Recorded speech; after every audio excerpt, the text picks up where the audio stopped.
Guys അങ്ങനെ വീണ്ടും ഒരു ആനയുടെ ആക്രമണത്തിൽ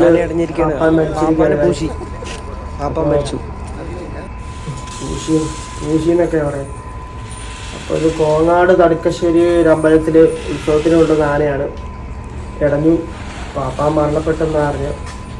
ഇപ്പം എന്ത് ചെയ്യാൻ പറ്റും? ഇപ്പം ഇതിപ്പോൾ ഇതിപ്പം ഞാൻ പറഞ്ഞല്ലോ, ഈ ഒരു സീസൺ അടുപ്പിച്ച് ആനയുടെ കാണും. ഇപ്പോൾ ഒരു മരണം എനിക്ക് തോന്നുന്നു ഇപ്പോൾ ആദ്യമായിട്ടാണ് തോന്നുന്നില്ല ഈ സീസണിൽ. എന്ത് ചെയ്യാൻ പറ്റും? എല്ലാവരും സൂക്ഷിക്കുക, മാറി നിൽക്കുക. ഈ ആനയുടെ കീഴിൽ പോയി നിൽക്കാതെ അങ്ങോട്ടൊക്കെ മാറി നിൽക്കുക. അപ്പോൾ തളയ്ക്കാൻ വേണ്ടി എല്ലാവരും ശ്രമിച്ചുകൊണ്ടിരിക്കുക. ഏതൊരു പറമ്പിൽ കയറി അതാണ് എൻ്റെ രസത്തിന് നടക്കുക.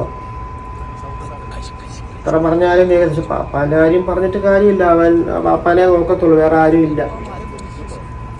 പാപ്പൻ രണ്ടും കൽപ്പിച്ചായിരിക്കും പുള്ളി നിൽക്കുന്നത്. ബാക്കിയുള്ളവരെങ്കിലും ഇതിൻ്റെ കീഴിൽ പോയി നിന്ന് കാണാൻ നിൽക്കാതെ മാറി എന്ന് കാണുക. ആനയെ അത്രയ്ക്ക് കാണാൻ ആഗ്രഹമുള്ളവർ മാറി എന്ന് കാണുക. അല്ലാതെ അതിൻ്റെ കീഴിൽ നിന്ന് കാണത്തുള്ളൂ എന്ന് പറയുന്നവർ ഇതൊക്കെ ഒന്ന് കാണുക. എപ്പോൾ വേണേലും ഇത് ഇടയും. സൂക്ഷിച്ചാൽ കൊള്ളാം ഗൈസ്.